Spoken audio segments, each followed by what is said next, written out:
the person will soon be subject of pre-crime harassment. With little fanfare, William Barr formally announces Orwellian pre-crime program.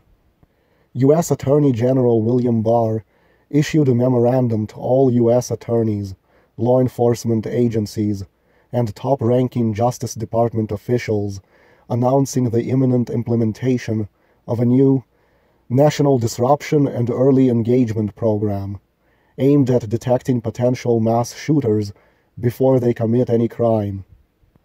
The Attorney General further described the coming initiative, slated to be implemented early next year, as an efficient, effective, and programmatic strategy to disrupt individuals who are mobilizing towards violence by all lawful means.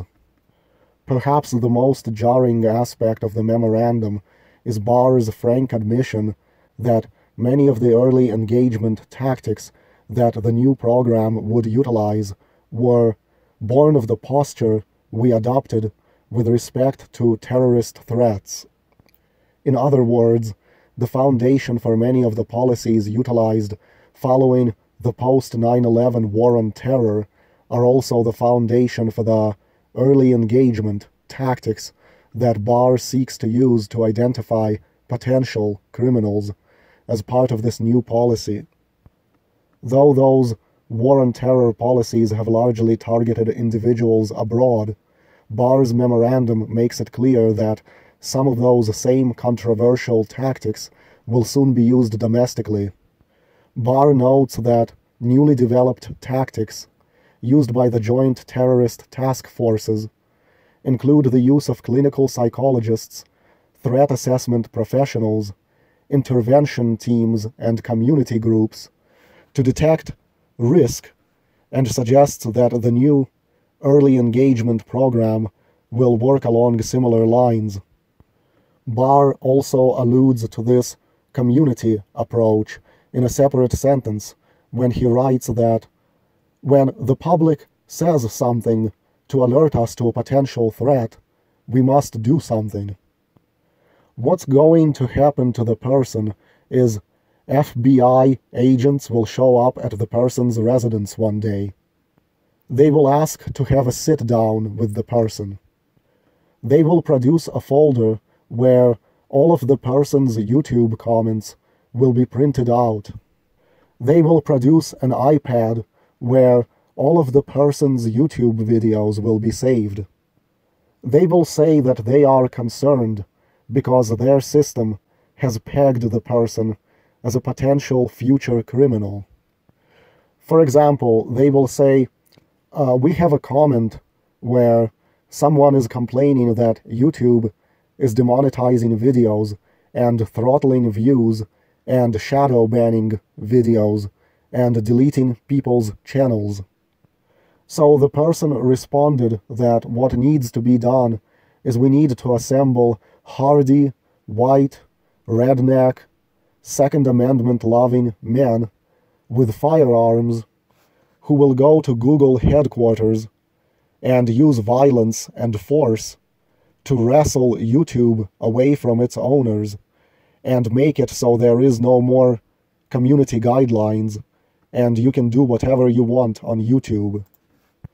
You see, the person has lost respect for private property, and the person will explain why. You see, the person has decided to believe that if he respects the private property of corporations, then it's going to bring him nothing but pain and misery.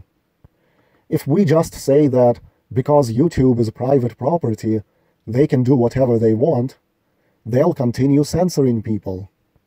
If you say Amazon is private property and they can do whatever they want, your shitty self-published books are going to be banned from Amazon, and there is nothing you can do. So these corporations will continue making billions while you are miserable and ostracized and rejected. So screw them and the private property sentiments and capitalism sentiments. Where are the hardy men with guns? The FBI will confront the person, and they will ask in a most reasonable tone. Do you understand that it is illegal to propose violence? Do you understand that YouTube is a private company and we have to defend their rights that you want to violate? But what does the person say in return? What if the person doesn't care about their rights because the person is angry? And now the person doesn't know if the FBI will arrest them. Will the FBI put out some kind of a court order to have the person monitored with a GPS tracker, or maybe be forced to seek psychiatric help? They'll cancel the person's Second Amendment rights under the red flag law. They'll say, remember that Iranian woman who shot up YouTube?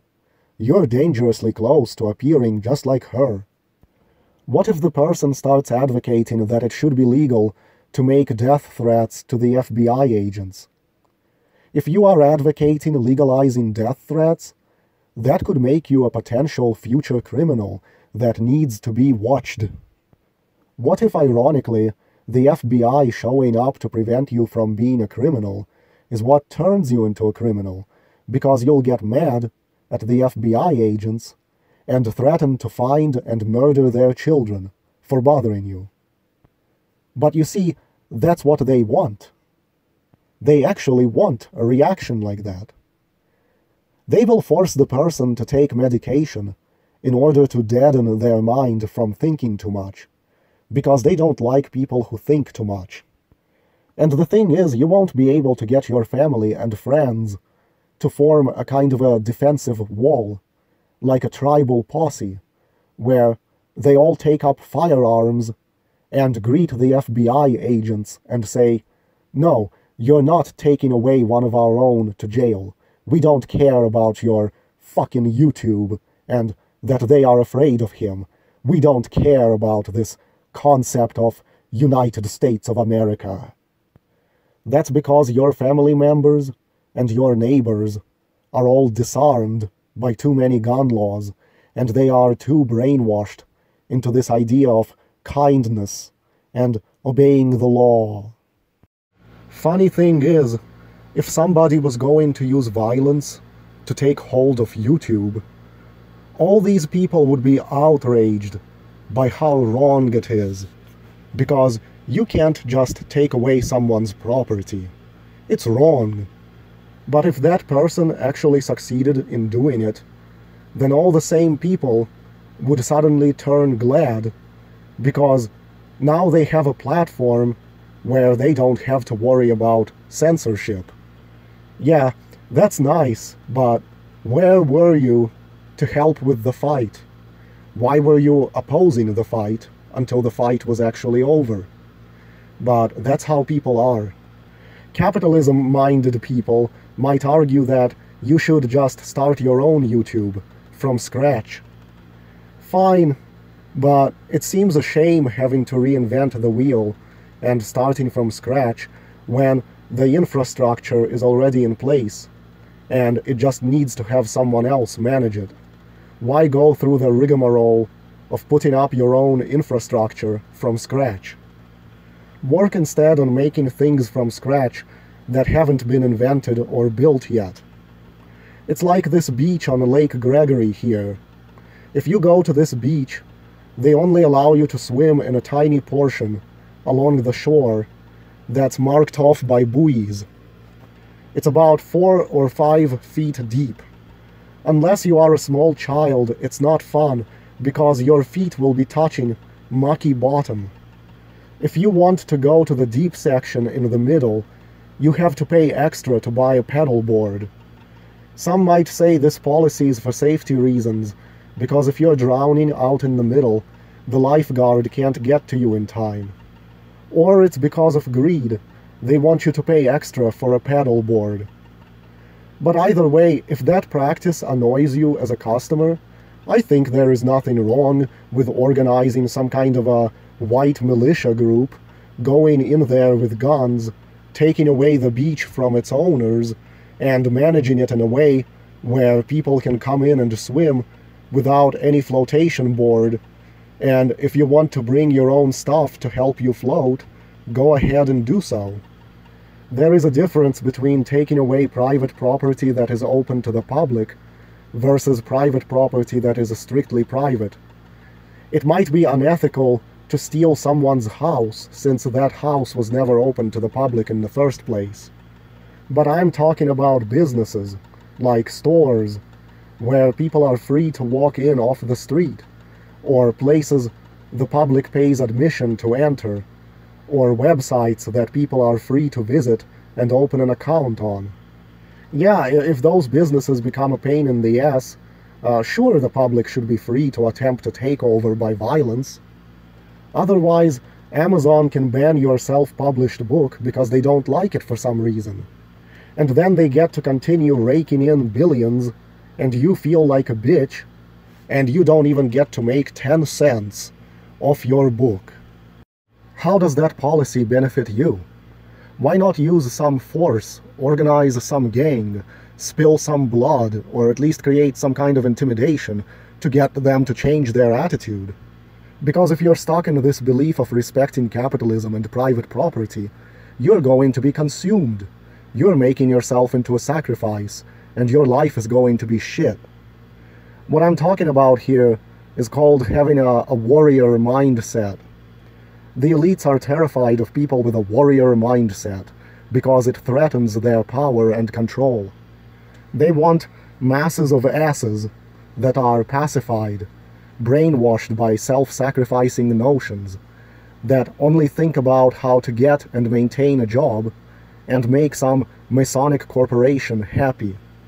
And when they are not working, they are to be consuming garbage propaganda media and agreeing with everything presented by it. And they want these masses of asses to be so tied down by conscience, so terrified of violence against them, or disgusted by the notion of exercising their own violence toward someone else, that they'll agree on anything just to keep things peaceful.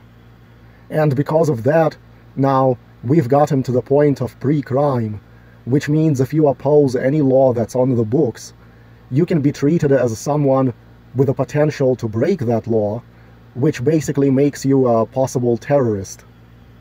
If you oppose some law, it means you don't respect that law, and if you don't respect that law, we can assume you won't have a problem breaking it. So why not intervene so you don't become a future criminal? So there go the last of your rights, out the window.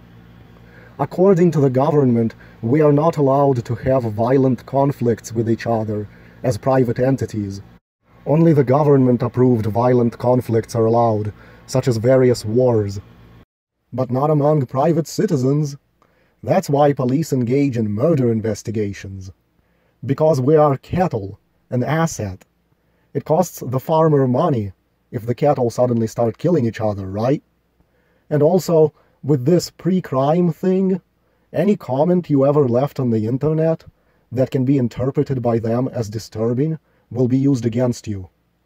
You might have written something 5 years ago and don't remember it anymore, but they have it saved, and they'll come question you about it, and maybe they'll institutionalize you for it.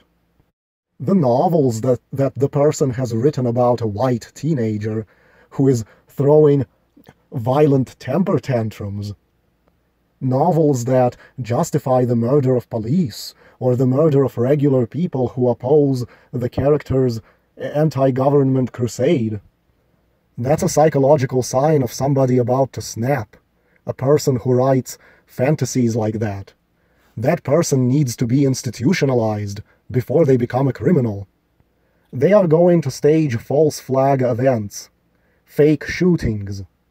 That'll drive the narrative that if a person is angry at this subject or that subject, they too might be close to becoming like that fictitious shooter and must be institutionalized or forcibly medicated. And what's worse is, regular people who listen to this video will say, well, this video by itself justifies the pre-crime program, and it's good the government is doing it. In fact, speaking out against pre-crime should make you seen as a potential criminal, since only a criminal should be concerned about anything that's meant to target criminals. What is it you are afraid you're not gonna get away with?